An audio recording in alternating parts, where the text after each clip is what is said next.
कैसे हैं आप लोग। उम्मीद करते हैं आप मस्त होंगे और पढ़ रहे होंगे। आज हम लोग पढ़ेंगे क्यूब रूट।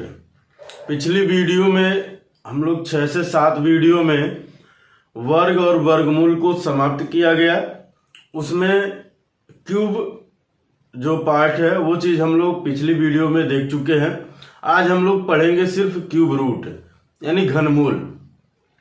इस पे चर्चा करते हुए कुछ चीजें हमने लिख रखा है, अभी उसको हम आपको समझा रहे हैं। ठीक है, तो जय हिंद दोस्तों, मैं प्रदीप कुमार। बिना टाइम गवाए शुरू करते हैं।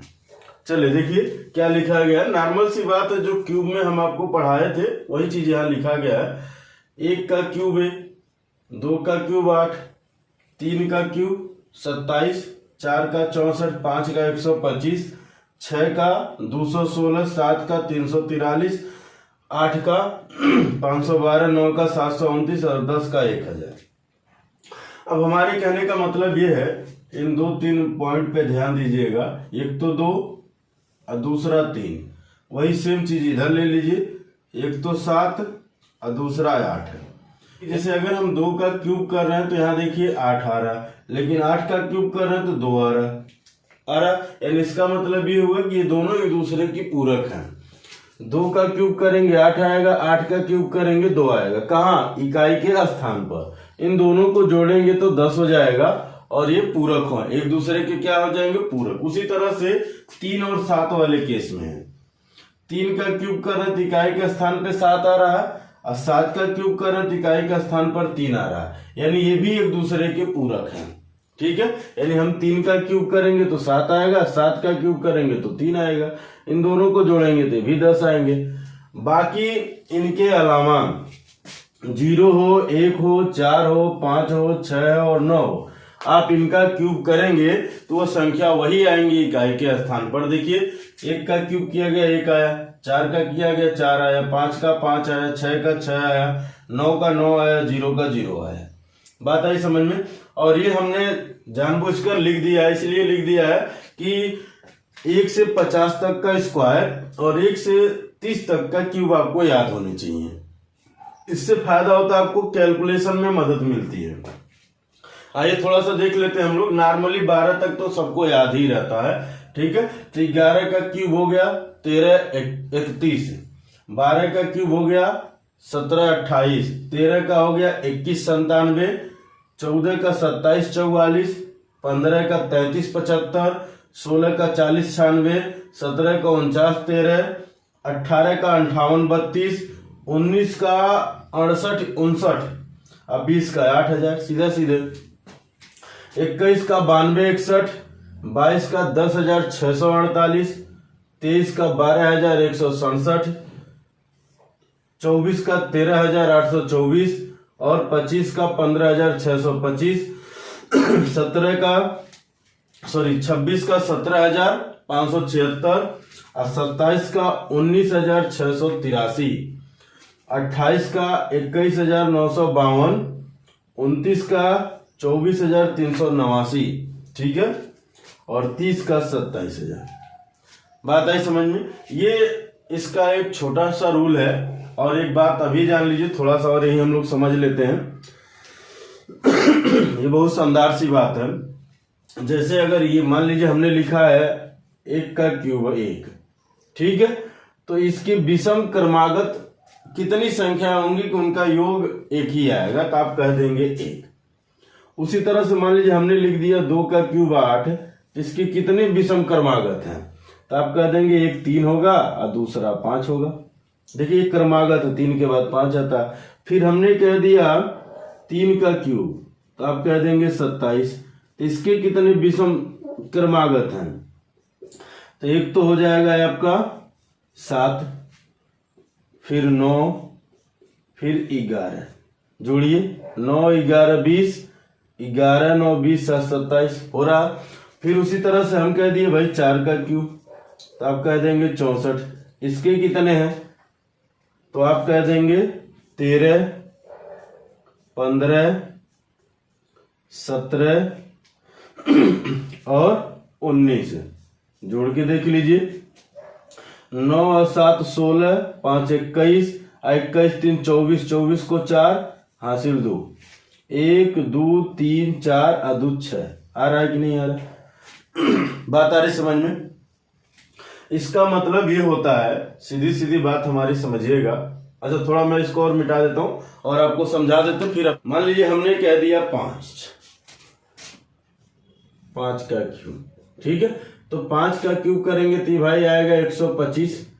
अभी इसके कितने विषम क्रमागत हैं? तो आप कह देंगे 21, 23, 25, 27 और 29। जोड़िए इनको। देखिए 23 और 27 जोड़ेंगे तो ये 30 20 50 और 25 75। अब 75 में 21 जोड़ेंगे तो कितना हो जाएगा? 96। 96 में 9 जोड़ देंगे तो 105 और 20 उधर है 125। बात समझ में आई? उसी तरह से अगर आप 6 का क्यूब लेंगे तो हो जाएगा 216। ये सवाल कभी काल बन जाते हैं, इसलिए मैं आपको बता रहा हूं। लेकिन ये होता कैसे अभी मैं वो भी बता रहा हूं कि आपको इतना लिखने की जरूरत नहीं पड़ेगी वहां, ठीक है। अब इसके लिए अगर हम लोग देखें कितनी विषम क्रमागत संख्याएं हैं, तो पहला होगा 31, ठीक है। फिर 33, फिर 35, फिर 37, फिर 39 और फिर 41, ठीक है। बात है समझ में? इनको जोड़ लीजिए। देखिए ये चीजें लिखी गई तो इनको जोड़िए। 1 और 9 10 हो जाएंगे, 10 7 17 5 22। अब 22 3 25 1 26। 26 को 6 हासिल 2। जोड़िए इनको, ये हो जाएगा 4 3 7 और 3 10 और 3 13 और 3 16 और 16 3 19 और 19 2 21। आ रहा है कि नहीं आ रहा है? ठीक है। फिर उसी तरह से आप कह देंगे 7 का क्यूब, ठीक है, 343। तो इसकी शुरुआत हो जाएगी आपकी 43 से, plus 45 plus 47 plus 49 plus 51 plus 53, 1 2 3 4 5 6 अब प्लस 55। इनको जोड़ेंगे तो इतना आएगा। अब ध्यान से समझिएगा थोड़ा सा। चलिए इसको भी जोड़ लेते हैं। ये हो जाएगा 5 3 8। जोड़ लेते हैं ताकि मन का डाउट जो है खत्म हो जाएगा। 5 3 8 1 9 9 9 18 7 25 5 30 और 3 33 को 3 हासिल 3। 5 5 10 5 15 4 19 4 23 4 27 4 31 और 3 34। आया कि नहीं आया? अब ध्यान से समझिएगा। समझने वाली बात यहाँ ये है कि ये 1 का स्क्वायर किए तो एक ही पद में हुआ विषम क्रमागत। हम 2 का स्क्वायर क्यूब किए, सॉरी स्क्वायर हमने कह दिया, क्यूब। 2 का क्यूब किए तो 8 आया, यानी इसके 2 विषम क्रमागत पद हुए।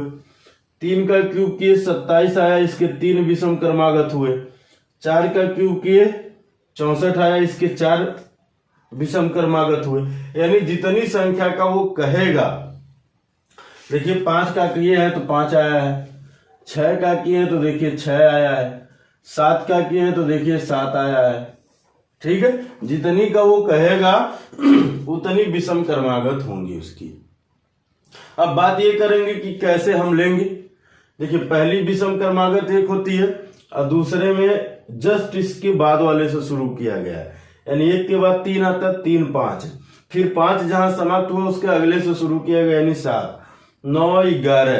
अब 11 के बाद 13 आता तो देखिए 13 से शुरू हुआ है, यानी यहाँ 19 तक गया है। अब 19 से बाद वाली यहाँ शुरू हुआ है, ठीक है। ये इस तरह से क्रम चलते हैं। बात आई समझ में? तो बाकी आप 8 और 9 का निकाल लीजिएगा, ठीक है। आपसे पूछ सकता है, लेकिन इसमें कोई घबराने वाली बात ऐसी नहीं है। तो चलिए इसको मिटाते हैं, फिर हम लोग आगे सवालों पर आते हैं। चलिए क्वेश्चन नंबर 1 हम लोग देखते हैं। कहा है 28 74 96 का घनमूल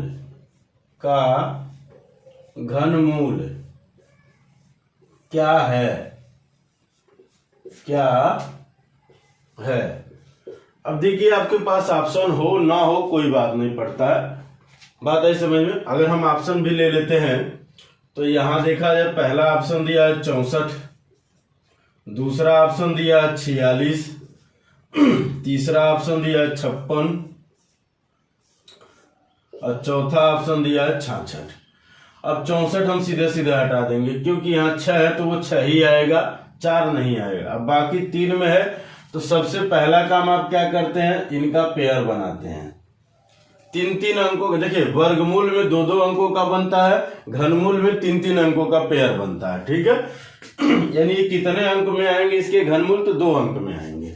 यानी इसका मतलब यहां से मिलेगा हमको 6। ये किसके क्यूब के करीब है, तो आप कह देंगे ये भी जो है 6 के क्यूब के करीब है, क्योंकि अगर हम 7 का लेंगे 343 हो जाता है और 6 का लेंगे तो 216 होता है, इसीलिए लिखाया गया था वो, ठीक है। तो यानी ये क्या हो जाएंगे भाई, किसके करीब हो जाएंगे, तो आप कह देंगे ये 6 के करीब है और ये भी 6 के करीब, आप यानी आपका आंसर क्या हो जाएगा, 66। बात आई समझ में। यानी ये किसका क्यूब है भाई, तो 66 का है। चलिए इसी तरह से दूसरा सवाल हम लोग देख लेते हैं। यानी क्वेश्चन नंबर 2 वो ऐसे करणी में भी लिख के पूछ सकता है कि 32 85 09 कह रहा 32 85 09 ये किसका क्यूब है। तो आप कुछ ना करिए, तुरंत पेयर बनाइए। अब यहाँ 9 है तो इसका मतलब ये 9 ही आएगा। अभी लिखाया था हमने एक रूल कि 0 हो, 1 हो, 4 हो, 5 हो, 6 हो, 9 हो, तो ये 9 ही आते हैं। बदलते कहाँ है, जब 2 होगा तो 8 आएगा और 3 होगा तो 7 होगा आएगा, 7 होगा तो 3 आएगा, 8 होगा तो 2 आएगा, यही बताया गया था, ठीक है। अब ये किसके करीब है, तो आप कह देंगे, देखिए करीब का मतलब ये नहीं कि आप इससे ज्यादा चले जाएंगे, जब भी जाएंगे उससे कम जाएंगे, ज्यादा नहीं जा सकते हैं। तो 343 से ऊपर रहता तो हम 7 ले लेते हैं, लेकिन ये 343 से नीचे थे, यानी हम 6 लेंगे। यानी ये कितने का स्क्वायर हो, क्यूब हो गया, तो आप कह देंगे 69 का ये क्यूब है। बात आई समझ में, ठीक है। चलिए अगला, अच्छा इसको मिटा देते हैं फिर हम लोग समझ। चलिए देखते हैं हम लोग अगला सवाल। अगला सवाल बड़ा शानदार सा सवाल है। ऐसे इसमें 3 4 5 को हमने टोटल लिख रखा है और ये किसका क्यूब है ये बताना है। अब यहाँ पर देखिए अगर हम 3-3 का पेयर बनाएंगे तो ये 744 यानी 4 आया, तो इसका मतलब ये 4 होगा। ये 2 है यानी हम क्या लेंगे भाई, 1 का क्यूब, यानी ये किसका क्यूब है भाई, तो आप कह देंगे 14 का। फिर उसी तरह से यहाँ 3 अंक का पेयर बनाएंगे, इकाई का स्थान पे 5 है तो आप 5 ले लिए, यहाँ 3 है यानी 1 आएगा, यानी ये 15 का क्यूब है। उसी तरह से यहाँ जब बनाएंगे तो हम क्या कह देंगे भाई, यहाँ पर अगर हम बनाएंगे तो क्या कहेंगे 625 यानी इकाई का स्थान पे 5 है। अब यहाँ देखिए ये है 15, तो 15 से छोटा क्या क्यूब में आता है, 3 का लेंगे तो 27 होता है, यानी 15 का जो छोटा है वो 8 होता है, वो 2 का क्यूब होता है, यानी ये किसका क्यूब है, तो ये 25 का क्यूब है, ठीक है। बात आई समझ में। यहाँ भी 3-3 अंकों का हम पेयर बना लेते हैं। देखिए जब 2 पेयर बनते हैं तो वो निकालना आसान होता है, लेकिन जब 3 पेयर बनेंगे तो वहां थोड़ी सी दिक्कतें होंगी, 4 पेयर नहीं जल्दी बनते हैं, ठीक है। अब यहाँ देखिए ये इकाई के स्थान पर क्या आया भाई, 3। और 3 कब आएगा, बात आप जान रहे हैं, 3 कब आएगा, जब वो हम 7 का क्यूब करेंगे, ठीक है। अब ये है आपका 912, 912 10 का क्यूब करते हैं तो 1000 होता है, यानी हम क्या करेंगे 10 नहीं ले सकते, तो क्या लेंगे भाई 9 लेंगे, क्योंकि 9 का क्यूब करेंगे तो 729 यानी इससे कम ही होता है, तो ये 97 का क्यूब है। अब यहाँ आइए, यहाँ देखा जाए 1 पेयर 2 पेयर और 3 पेयर। अब ये बात समझिएगा, इसी चीज को ध्यान से समझना है। जब आपके सामने इस तरह के सवाल 3 पेयर में बनते हैं तो यहाँ पर देखिए क्या है, 1 है तो इसका मतलब ये 1 आएगा, और इसको हम कह देंगे कि ये राइट साइड की वैल्यू है, ठीक है। फिर ये 33 है, तो ये किस 33 से छोटा कौन सी क्यूब संख्या, तो आप कह देंगे 27, और वो किसकी है 3 की, तो हम कह देंगे ये बाएं साइड की वैल्यू है। अब बीच वाली बची तो इसको आप m मान लीजिए, आप m मान लीजिए, ठीक है। यानी हमको m का मान ज्ञात करना, ये हमको नहीं पता, तो हम कैसे ज्ञात करेंगे। सबसे पहली बात, ये जो r है ना, आप r का क्यूब करिए, तो कहेंगे 1 का क्यूब 1 होगा, इसमें से घटाइए, तो ये यहाँ इकाई के स्थान पर 1 है, जब 1 घटेगा तो पूरी की पूरी 0 हो जाएगी, और 0 को आप इग्नोर करेंगे यानी नजरअंदाज करेंगे, उससे हमें कोई नहीं मतलब। यानी अगर ये घटेगा तो संख्या क्या बचेगी, 33 0 76 16 यही बचेगी। अब हम m का मान ज्ञात करने के लिए हम क्या कहेंगे, ध्यान से समझिएगा, 3r² m, यानी r के वर्ग से 3 गुना करेंगे उसका। तो यहाँ r का मान आपका 1 है, तो 1 का स्क्वायर करेंगे और 1 3 में गुणा करेंगे, यानी 1 का स्क्वायर किया हमने 1 गुणे m, यहाँ पर आपका ये पूरी वैल्यू रहेगी, यानी मान लीजिए हम 6 लिख दिए सिर्फ, बाकी ये ऐसे ही रहेंगे, ठीक है। इसका जब आप करेंगे तो ये आएगा 3m आएगा, और यहाँ आपका 6। तो एक बात बताइए, दोनों पक्ष बराबर कब होंगे, दोनों पक्ष बराबर कब होंगे, यानी m का कोई ना कोई मान लेना पड़ेगा। तो यहाँ 3 है तो हम क्या कह देंगे, 3 दूना 6 होता है, यानी m का मान अगर हम 2 ले लें तो 3 दूना 6, तो m बराबर 2 हो गया। देखिए अब m बराबर क्या हो गया, 2। तो आपको क्या मिला, यहाँ मिल गया 3, ये मिल गया 2 और ये मिल गया 1, तो ये किसका क्यूब है, 321 का क्यूब है। बात आई समझ में, यानी इसका मान हम लोग इस तरह से निकालते। चलिए और भी सवाल अभी देखा जाएगा, लेकिन पहले इसको मिटा देते हैं। आइए समझते हैं हम लोग। यहाँ पर भी देखिए कुछ संख्याएं लिखी गई है, इनका भी आपको क्यूब बताना। तो आप सबसे पहले इनका 3-3 अंकों का पेयर बनाएंगे। तो जहां 3 पेयर बनेगा आप तुरंत सावधान हो जाइएगा, आराम से करना उसको। अब यहाँ देखिए इकाई का स्थान पे 9 आया, यानी हम कह देंगे r का मान हो गया 9, ठीक है। m का मान हमको नहीं पता, ये हमको हमेशा ज्ञात करना है। l का मान हम कह देंगे, यहाँ पर है भाई 84, तो 84 से छोटा किस संख्या का क्यूब होता है, तो आप कह देंगे 64, क्योंकि अगर हम 5 का लेंगे तो 125, ठीक है। यानी l बराबर हम कह देंगे 4। 84 से छोटा क्यूब संख्या 64 होती है, यानी वो किसका क्यूब होती है, तो 4 का। अब m का मान हमको ज्ञात करना है, तो आप क्या करेंगे भाई, सबसे पहले r का क्यूब करेंगे। तो r का क्यूब होता है 729, क्योंकि 9 है, 9 का क्यूब करेंगे 729। इस संख्या में से घटाएंगे, तो आप पूरी संख्या मत लीजिएगा घटाने के तौर पे, अब यहाँ से 4 अंक लीजिएगा घटाने के लिए। तो हमने ले लिया 45 19, इसमें से घटाएंगे 729, 9 में से 9 जाएगा तो काट दीजिए उसको, 0 मत लिखेगा, 0 इग्नोर करना। यहाँ हो जाएगा 11, 11 में से 2 जाएगा 9, ये आ जाएगा आपका 4 दहाई देगा तो 14 हो जाए, 14 में से 7 जाएगा 7। यानी इसका मतलब ये हुआ, ठीक है, कि 3r² m बराबर इकाई का अंक ही ले लेते हैं 9। बात आई समझ में, सिर्फ इकाई का अंक लेते हैं, बाकी क्योंकि पूरी वैल्यू लिखी जाएगी, लेकिन हम पूरा लिख के टाइम क्यों वेस्ट करें। यहाँ जो घटाने पे जो मान आता है सिर्फ उसी को लीजिए, ठीक है। हमने ले लिया 9। अब यहाँ जैसे ही r का मान आप रखेंगे 3 गुणे 9 का स्क्वायर गुणे m, तो क्या आएगा भाई, 3 गुणे 81 गुणे m बराबर 9, ठीक है। ये आएगा 243 m बराबर 9। अब यहाँ अगर इकाई का अंक 9 है और यहाँ 3 है, तो m का मान क्या रखेंगे कि इकाई का अंक 9 आ जाए, तो आप कह देंगे कि m बराबर हम 3 लेंगे, तब तो 3 3 का 9 होगा ना। तो इसका मतलब क्या हुआ, m का मान 3 हो गया। अब l बराबर था 4, m बराबर हो गया 3, r बराबर है 9, किसका संख्या है भाई ये, तो आप कह देंगे 439 का क्यूब है। क्लियर है। तो इसी तरह से इसको भी कर लेते हैं हम लोग, पेयर बनाते हैं, पहला पेयर, दूसरा और तीसरा।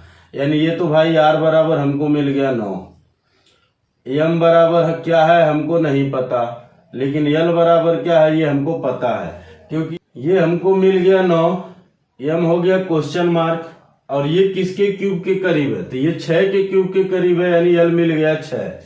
बात समझ रहे हैं। यानी अब इसका मतलब क्या हुआ कि आप इसका स्क्वायर क्यूब करेंगे, यानी r क्यूब करेंगे तो आएगा वही 729।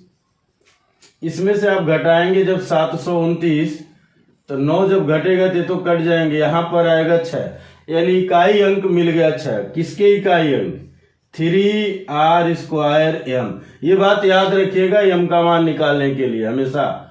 अब ये क्यों होता है, तो आप a + b³ का फार्मूला जान रहे हैं, उसी पे ये रिलेटेड है, ठीक है। अब यहाँ रख दिए 6। अब यहाँ जैसे ही हम 9 का स्क्वायर करेंगे तो वही फिर आएगा 243, आएगा कि नहीं आएगा भाई, और ये 6। तो अब यहाँ m का मान हम क्या रखें कि ये 6 हो जाए, तो आप कह देंगे m बराबर आप 2 रख दीजिए, क्योंकि 3 दूना 6 तभी तो बराबर होंगे। यानी अब संख्या क्या हो गई, यानी संख्या अगर हम कहें तो क्या हो गई, तो आप कह देंगे l का मान 6, m का मान 2 और ये 9। उल्टा मत रख दीजिएगा, अब ये नहीं कि 9 2 6 रख दीजिएगा तो वो उल्टा हो जाएगा। हमेशा ये l से शुरू होती है, ठीक है। यानी पहले ये लिखते हैं, अगर इधर से लिखेंगे तो 9 2 6 लिखेंगे, इधर से लिखेंगे तो 6 2 9 लिखेंगे। बात आई समझ में, ठीक है। उसी तरह से यहाँ आइए, यहाँ थोड़ा सा ट्रिकी कर दिया है, ये पहला पेयर, दूसरा पेयर और तीसरा पेयर। अब यहाँ 7 है तो ये किसके क्यूब में आता है, तो 3 के।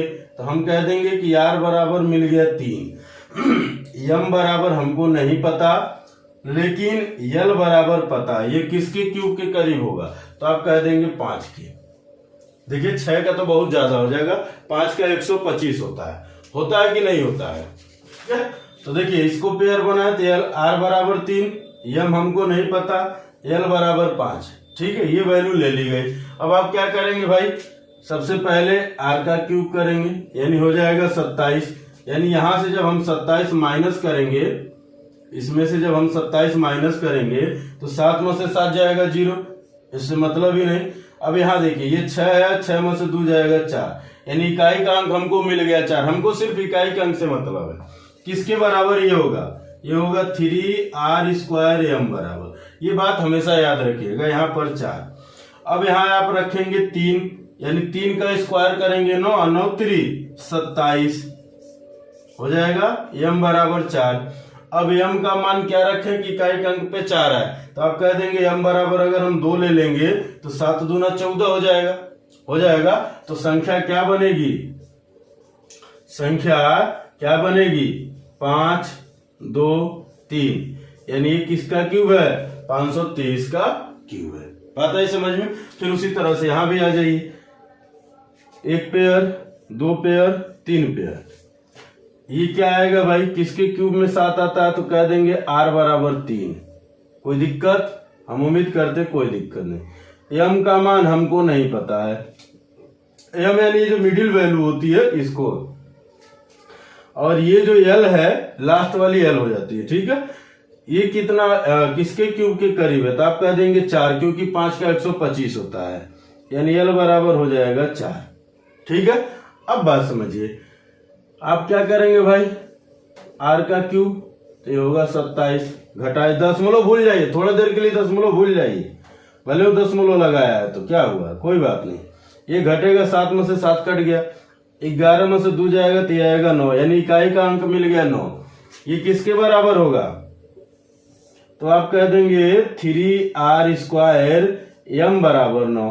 अब यार r का मान 3 रखेंगे तो 3 का स्क्वायर होगा 9 और 9 3 27, तो 27 m बराबर 9। तो m का मान क्या लेंगे कि ये 9 आए इकाई के स्थान, क्योंकि इन दोनों का गुणनफल, अब पहला अंक जो आएगा इकाई वाला वो 9 आना चाहिए। तो जैसे ही आप 7 लेंगे तो 7 गुणे 7 यानी 49, तो पहला अंक 9 आया ना, तो हम कह देंगे m का मान क्या हो जाएगा भाई 7। अब 7 हो गया तो संख्या क्या हो जाएगी, हम संख्या कह देंगे, क्या कह देंगे संख्या, l का मान 4, m का मान 7 और इसका मान 3, ठीक है। एक यहाँ देखिए, एक पेयर बाद दशमलव है तो यहाँ एक अंक बाद दशमलव लगा दीजिए, यानी किसका क्यूब है, 47.3 का क्यूब है। बात आई समझ में। तो आपको घबराने वाली ऐसी कोई बात नहीं है सब बहुत आसान, थोड़ी सी प्रैक्टिस कर लीजिए। ये 3 अंकों के जो यानी 3 पेयर वाले जो सवाल होते हैं वो थोड़ी सी आपके लिए दिक्कत करेंगे, लेकिन आप प्रैक्टिस कर लेंगे तो कोई दिक्कत नहीं करेंगे। चलिए मिटाते हैं, आगे सवालों पे आते हैं, ठीक है। चलिए आगे सवाल हम लोग देखते हैं किस तरह से सवाल दिया हुआ है। ये लिखा है कि cube root 1 plus cube root 343 का मान क्या होगा, ये पहला सवाल दिया है। अच्छा चलिए एक एक करके देखते हुए चलते हैं, ठीक है। आप जान रहे हैं ये किसका क्यूब है, तो आप कहेंगे 7 का। अगर ये 7 का क्यूब है तो यानी क्यूब रूट से बाहर 7 आया, यानी इसमें 7 जुटेगा तो क्या हो जाएगा 8, यानी क्यूब रूट 8 का मान क्या होता है 2। यही आंसर है। इस तरह के भी सवाल पूछे गए हैं, बड़ा नॉर्मल सा सवाल एसएससी में ये पूछा है। ठीक है, अब आइए अगले सवाल को हम लोग देखते हैं। कहा है कि क्यूब रूट 333 प्लस फिर क्यूब रूट 987 प्लस फिर क्यूब रूट 2197। अब एक बात बताइए, हमें उम्मीद है कि आप बता ले जाएंगे कि किसका किसका क्यूब है। ये किसका क्यूब है अभी हम लोग लिखे थे शुरुआत में, तो आप कह देंगे ये 13 का क्यूब है, यानी 13 का क्यूब है तो इसमें जुटेगा। तो जब आप इसमें जोड़ेंगे तो क्योंकि प्लस है तो ये आ जाएगा 1000। 1000 किसका क्यूब है तो आप कह देंगे ये 10 का क्यूब है, यानी 10 इसमें जुटेगा तो 10 आप जोड़ेंगे तो आएगा 343 आएगा ना। और 343 किसका क्यूब होता है तो आप कह देंगे ये 7 का होता है। तो आपका आंसर क्या हो जाएगा 7। बात आई समझ में। चलिए एक सवाल और देख लेते हैं हम लोग यहीं पर। अगले क्वेश्चन में कहा है कि क्यूब रूट 1331 गुणे cube root 216 plus cube root 729 plus cube root 64। ये रेलवे का सवाल है। देखिए कुछ नहीं है, बस आपको भरमा रहा है। ये किसका क्यूब होता है भाई तो आप कह देंगे 4 का। ये किसका क्यूब होता है तो आप कह देंगे 9 का। ठीक है, प्लस ये किसका होता है 6 का होता है कि नहीं होता है। ये किसका होता है 11 का। इनके बीच गुणा 11 छके 66 अब प्लस 9 4 13 जोड़ेंगे तो क्या आ जाएगा भाई 79। यही आपके आंसर है। ठीक है, तो आप सवालों को देख के मत घबराया करिए। चलिए देखते हैं अगला सवाल जो दिया हुआ है। कहा है कि क्यूब रूट 1372 गुणे क्यूब रूट 1458 को भाग देना है क्यूब रूट 343 से। देखिए ये सवाल बहुत ही मजेदार सवाल है। आप ये देखिए, ये भी किसी का क्यूब नहीं, ये भी नहीं है, ये तो है। ठीक है, लेकिन अब इसको हम सॉल्व करने के लिए हम इसको लिखते हैं कि 1372 गुणे 1458 बटे 343 की होल पावर 1/3। अब 1/3 क्यों भाई तो आप जानते हैं कि अगर करड़ी में ऐसे पावर 3 है, यहाँ x संख्या है तो x पर 1/3 लिखा जा सकता है। इस तरह से इसको इस तरह से लिखा जा सकता है। यानी अगर हम देखें तो ये इससे अगर देखा जाए तो 4 बार में कट जाएगा, 4 बार में कट जाएगा। इसका जब इससे आप गुणा करेंगे तो 8 चौक के 32, 32 को 2 हासिल 3, 5 चौक के 20, देखिए 5 चौक के 20 3 23, 23 को 3 हासिल 2। ठीक है, फिर 4 चौक को 16, 2 18, 4 का नाम 4 1 5। अब यहाँ पर हो जाएगा 1/3। बात आई समझ में। ये किसका क्यूब है तो आप कह देंगे ये 18 का क्यूब है। ये किसका क्यूब है तो 18 का क्यूब है। तो इसको लिख सकते हैं हम लोग 18 पे 3 गुणे 1/3। ये इनसे कट जाएंगे तो आंसर आ जाएगा 18। बात आई समझ में। यानी इस तरह के भी सवाल आपसे पूछे जाते हैं। चलिए अगला सवाल भी देखा जाए क्या है। बहुत मजेदार सवाल वो भी है। करड़ी में पहली करड़ी लगी स्क्वायर के रूप में, दूसरी करड़ी लगी है क्यूब के रूप में 0.0000729 कहा है कि इसका मान क्या होगा। कहा है कि इसका मान क्या होगा, जो कि है बहुत आसान सा नॉर्मल सी बात। देखिए इसमें 3 पेयर बनेंगे। क्यों 3 पेयर बनेंगे भाई क्योंकि यहाँ क्यूब घात है ना। यानी इससे ये बाहर आएगा 9, यहाँ से आएगा 0, यहाँ दशमलव लग जाएंगे और इनके ऊपर अब स्क्वायर वाला रूप, क्योंकि पहली करणी तो हट गई, दूसरी वाली बाकी है। ये स्क्वायर है तो भी किसी न किसी का स्क्वायर होगा। तो ये किसका स्क्वायर है भाई 3 का स्क्वायर होता 9, लेकिन 0.2 अंक बाद है तो बाहर आएगा 0.1 अंक बाद लग जाएगा। ये आंसर हो जाएगा। चलिए अगला सवाल देखते हैं। अगला सवाल बड़ा मजेदार सा सवाल है। इस तरह के सवाल भी पूछे जाते हैं। जैसे कहा है क्वेश्चन में कहा है कि 1756 16 इतने का मान जो है वो 56 है। ठीक है, तो आपसे कहा है कि cube root 175.616 plus cube root 0.175616 plus cube root 0.000175616 का मान क्या होगा, ये पूछा गया है। देखिए बहुत आसान सा चीज है, इसका मान ऑलरेडी आपको दे रखा है और कहा है इसी को दशमलव में लगाने के लिए। अब ध्यान दीजिएगा, इनका पेयर बनाइएगा। दो पेयर बन रहे हैं, एक पेयर के बाद दशमलव है तो इसका मतलब हुआ कि यहाँ एक अंक बाद दशमलव होगा। यहाँ देखा जाए तो दशमलव दोनों पेयर के बाद यानी दो दशमलव के बाद 2 अंक होंगे। ठीक है, यहाँ 3 पेयर देखिए और तीनों पेयर दशमलव के बाद हैं, यानी इसका मतलब हुआ कि दशमलव के बाद 3 अंक होंगे। बात आई समझ में? दशमलव के बाद 3 अंक होंगे तो ये हो जाएगा 0 5 6, क्योंकि 2 ही अंक है तो एक 0 हम बढ़ा लेते हैं। अब इनको जोड़ना, तो जोड़ने के लिए हमने आपको बताया था कि इसको लिख सकते हैं हम क्या भाई 5.6, इसको लिख सकते हैं 0.56, इसको लिख सकते हैं 0.056। ये जोड़ेंगे तो आएगा 6, 6 5 11, 6 5 11 1 12 और 5 1 6, यानी इसका आंसर क्या आ जाएगा भाई 6.216, यही इसका आंसर हो जाएगा। बात आई समझ में? यानी इस तरह के भी सवाल इसमें पूछे जाते हैं। जैसे वर्गमूल में बताया था ना, सेम वही तरीका है, बशर्ते यहाँ क्यूब के रूप में दे दिया है। ठीक है, चलिए मिटाते हैं, आगे सवाल पर हम लोग आते हैं। चलिए अगला सवाल दिया है, कह रहा वो लघुत्तम संख्या ज्ञात कीजिए जिसके द्वारा 625 में भाग दिया जाने पर भागफल पूर्ण घनफल हो। ठीक है, अब 625 में हम किससे भाग दें कि जो भाग देने के बाद जो भागफल आएगा वो पूर्ण रूप से घनफल हो।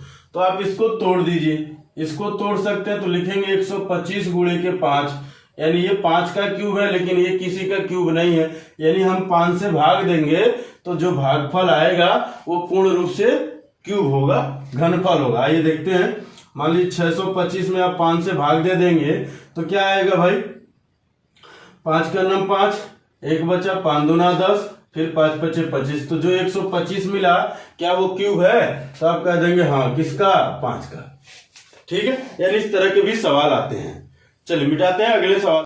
अगला सवाल कहा है, वह सबसे छोटी संख्या क्या है जिससे 37,044 को भाग करने पर परिणामी संख्या पूर्ण घन प्राप्त हो।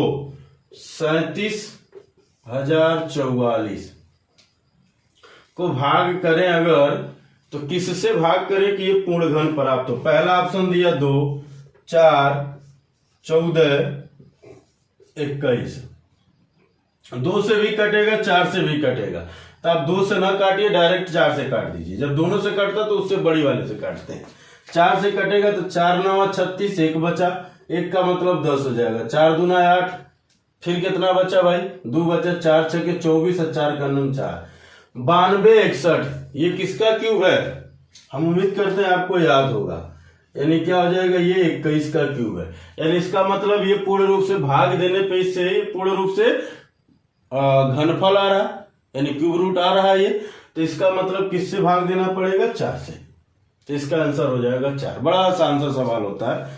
चलिए इसी में एक सवाल और आता है, बड़ा आसान सा, वो भी है घनमूल में जितने सवाल आते हैं सारे आसान आते हैं। ठीक है, उसमें ज्यादा दिमाग लगाने वाला सवाल नहीं होता है। अब जैसे क्वेश्चन में कहा है कि 27 दशमलव स्थानों वाले घनमूल में दशमलव स्थानों की संख्या क्या है? अब देखिए कह रहा है, यानी अगर हम कोई वैल्यू लिखे ऐसे, ध्यान से समझिएगा, ये 27 तक गई है संख्या से, दशमलव के बाद 27 है, तो अगर हम उसका क्यूब रूट निकालेंगे तो जब बाहर आएगा तो वो कितने अंक बाद दशमलव होगा, यही कहना चाह रहा है। तो सीधी सीधी बात, ऐसे सवालों के लिए जितनी संख्या दिया 27 दिया है उसमें 3 से भाग दे दीजिए। अब 3 से भाग क्यों देंगे भाई? क्योंकि 3 3 अंक का पेयर बनता है, इसलिए 3 से भाग देंगे। अगर 27 अंक है तो कितने पेयर होंगे, जितने पेयर होते हैं उतना ही अंक बाहर आती है। जैसे 6 अंक थे तो 2 पेयर बन रहे थे तो 2 अंक हो रहा था बाहर। ठीक है, पीछे देख लीजिएगा थोड़ा बैक जाके, ठीक है, मैं उस पर बताया हूं। तो यहाँ कितने अंक होंगे, 9 अंक होंगे। ये डायरेक्ट इस पे सवाल है। तो चलिए आज की वीडियो हम लोग यहीं समाप्त करते हैं और इसी के साथ वर्ग वर्गमूल घन घनमूल समाप्त होता है। अगला चैप्टर हम लोग पढ़ेंगे सरलीकरण। बहुत ही शानदार चैप्टर वो भी है, बहुत ही इंपॉर्टेंट है वो, उसमें से भी सवाल ज्यादा बनते हैं। मैक्सिमम चीजें उसका हम लोग इसमें कवर कर लिए हैं। ठीक है, तो जय हिंद दोस्तों, वीडियो देखने के लिए आपको बहुत बहुत धन्यवाद।